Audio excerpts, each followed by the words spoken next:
வணக்கம். இது முதலீடு. இன்றைக்கி நம்ம முதலீட்டில் பார்க்க போகிறது, ஏன் நம்ம இந்தியாவில் பொறுத்தவரை பார்த்திங்கன்னா, இந்த ட்ரேடிங்கு, அதாவது பங்குச்சந்தை சார்ந்து தங்கம் வாங்குறதா இருக்கட்டும் சரி, பங்குச்சந்தை சார்ந்து பங்குகளை வாங்குறதா இருக்கட்டும் சரி, ஃபிசிக்கல் கோல்டு வாங்குறதா இருக்கட்டும் சரி, எது மெஜாரிட்டி, ஏன் மக்கள் பங்குச்சந்தையை நோக்கி போக மாட்டேன்றாங்க, ஃபிசிக்கல் கோல்டு வாங்கி வைக்கிறாங்க அப்படின்றத சுருக்கமாக பார்க்கலாம்.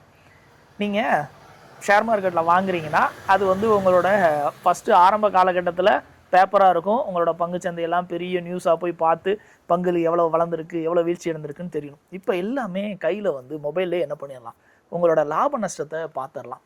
அப்போ நீங்கள் வாங்கக்கூடிய பங்குகளாக இருக்கட்டும் சரி, இல்லை டிஜிட்டல் தங்கமாக இருக்கட்டும் சரி, அதோட லாபம் நஷ்டம் நீங்கள் கண்ணார பார்த்துட்டே இருப்பீங்க. அப்போ உங்களுக்கு நஷ்டம் வருதுன்னா அதை உங்களால் ஜீர்ணிக்க முடியாது. என்னடா நஷ்டம் ஆகிட்டு இருக்குன்னு.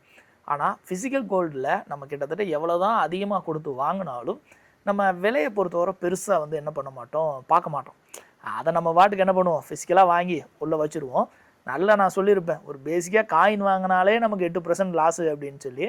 நீங்கள் ஜுவல்லெல்லாம் வாங்கினீங்கன்னா எவ்வளோ லாஸ் இருக்கும், 20% லாஸ் இருந்தாலும் நம்ம வாங்கி நம்ம வாட்டில் என்ன பண்ணிடுவோம், கிடப்பில் போட்டுருவோம். அது வாட்டுக்கு சேஃப்டியாக இருக்கும், நம்ம அனுபவிச்சுக்கலாம். அப்படி இருக்கிறப்ப அது விலையோட ஏற்றமும் இறக்கமும் நஷ்டம் லாபம் நம்ம கண்ணுக்கு தெரியாது.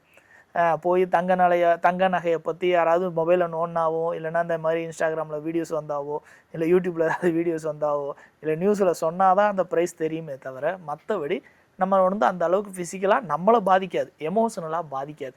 அதனால தான் இந்தியா போன்ற நாடுகளில் நம்ம அதிகமாக ஃபிசிக்கல் கோல்டை வாங்குகிறோம். இப்போ அமெரிக்காவை பார்த்திங்கன்னா 60-70% பேர் பங்குச்சந்தையில் இன்வெஸ்ட் பண்ணியிருப்பாங்க.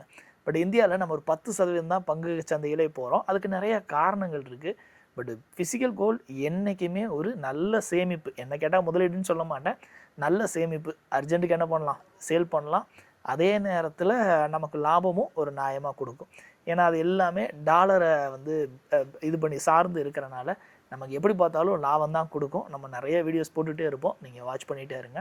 ஸோ மொத்தத்தில் தங்கம் சிறந்ததா இல்லைன்னா டிஜிட்டல் சிறந்ததா அப்படின்னு கேட்டால், என்ன கேட்டால் நம்மளோட லாப நஷ்டம் பார்க்காம இருக்கிறதா நமக்கு நல்லது. அதுதான் சிறந்தது சொல்லுவேன். ஸோ நாளைக்கு வித்தியாசமான ஒரு வீடியோஸோடு சந்திப்போம்.